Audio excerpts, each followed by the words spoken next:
5 senses: sight, smell, taste, touch, and hearing. It's how we experience our surroundings, how we connect with the people and the places around us. For some years now, a project called Let Nature Feed Your Senses has been offering visits to farms and nature reserves right across England. But these aren't just any old visits to the countryside. Far from it.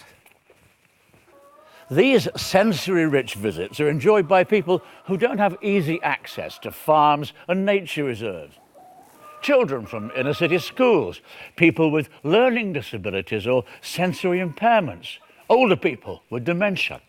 They get to see, hear, smell, touch and taste the wonders of the countryside. So let's meet some of the people who've enjoyed such visits. This is Sharon. She lives at home with her family near the south coast and attends a day project that encourages people with learning disabilities to actively participate in the community.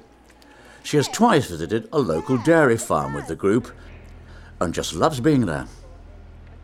She has her own unique way of interacting with some of the herd. Stay.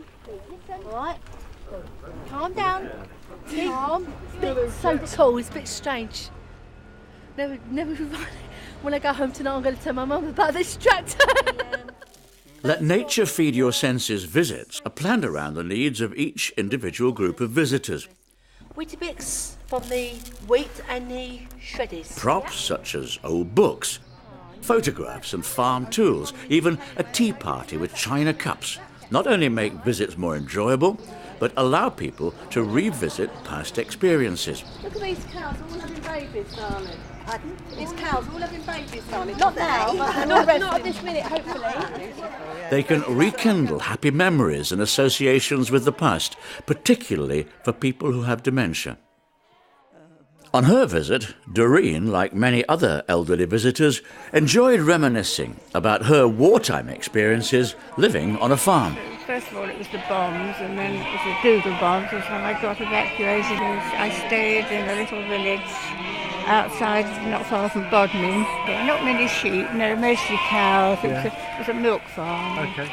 dairy farm, I should say.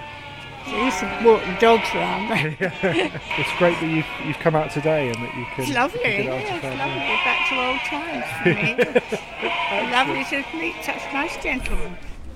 Some of the ways a farm visit can feed the senses are listening to nature, like cows chomping on their feed, touching grain and letting it run through the fingers, or stroking young animals, tasting pancakes cooked in the open air, topped with homemade jams and cream,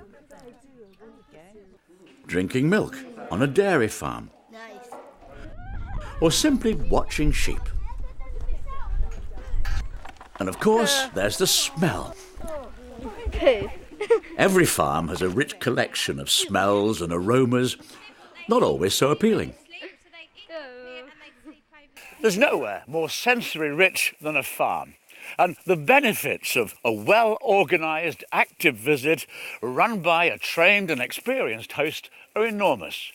An evaluation by the University of Essex into the impact of sensory-rich visits concluded that the well-being of many of those taking part had actually improved as a result. The benefits of the residents, a lot of them have, a history of being with families in the countryside and everything. Some were Women's Land Army people, and a lot of the men worked on farms. And it's not only healthy, it's also good for reminiscing for people with dementia, because it brings back the happy times in their lives, and it can actually bring peacefulness to them. It helps them sleep better, so it enables the home to run better and just to be out there and be free. So, what can you do? Well, the answer is simple. Get involved. If you're working in healthcare or with a community group, think about organising a sensory visit. In that way, people can explore nature, food and farming in a safe environment and in a way that can build confidence and do wonders for their well-being. It's been profound. It's changed my life in lots of ways, to the fact that now we've been able to approach a funder that's been helping us for the last few months and tell him about Let Nature Feed Your Senses and the work that we've been doing, especially around bread making. And they are considering now funding us in quite a major way.